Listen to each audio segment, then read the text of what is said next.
remain standing. We'll do the Pledge of Allegiance. All party salute. Pledge of Allegiance. Ready? Begin. I pledge allegiance to the flag of the United States of America and to the republic for which it stands, one nation, under God, indivisible, with liberty and justice for all. Ready? Two.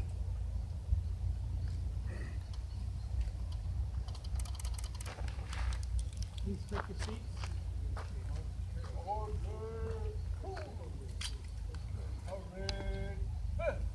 Gentlemen, you can take your seats if you choose.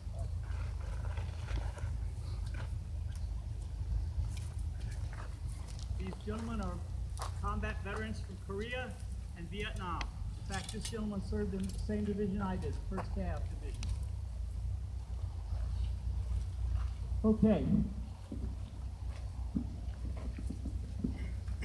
I'm not sure if the size of the crowd is indicative of anything, but I think those of you that are here, we thank you. We want you to know that we appreciate you being here to remember all of America's veterans. Today is a celebration of Veterans Day. Yeah, it's a celebration. It's not a time of mourning. This is a celebration. It's a celebration of our freedoms. Also an opportunity to thank and honor those that have offered themselves up to protect our freedoms from all enemies, foreign and domestic. Today, we remember all of those veterans. It has been said that a veteran is someone who has signed a blank check valued at up to their life. Some portion of every veteran's check has been cashed by our country. So who are our veterans?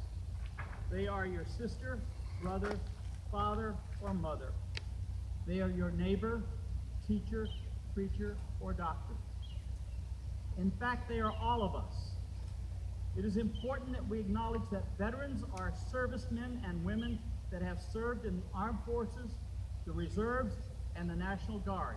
We honor them all today. I've always said the only difference between a veteran and a combat veteran is a set of orders.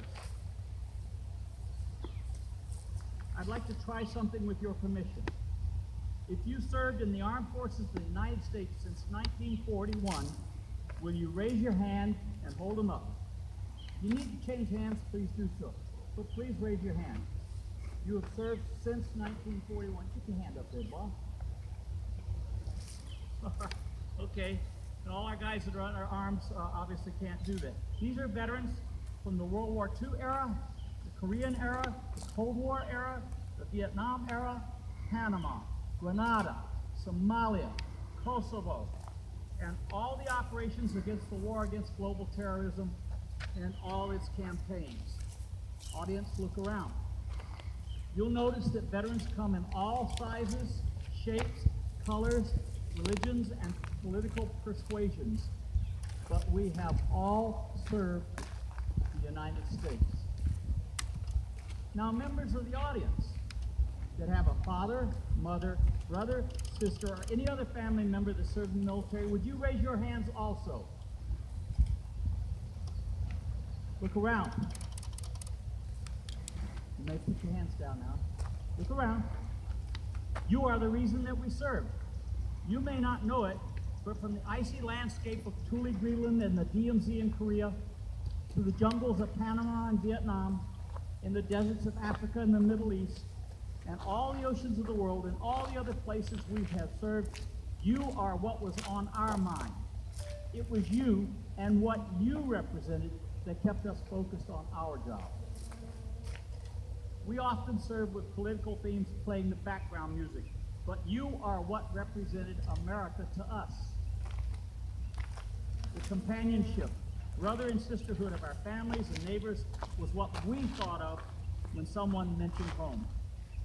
You are who we remembered when we saw an injustice, poverty, and the absence of civil rights. When we saw people mistreated by the police or local governments, we thought of the freedoms that we enjoyed together back home. Even though some of those that served have not had access to all of America's promises, they knew that their life would be improved. Even if change was slow, change was possible. We knew that in many places we served, the quality of life was dictated by circumstances beyond those citizens' ability to ever change. And we remembered you. So in this celebration of the U.S., we celebrate you as well. It would be wrong of me not to mention that check we wrote again. Every veteran that has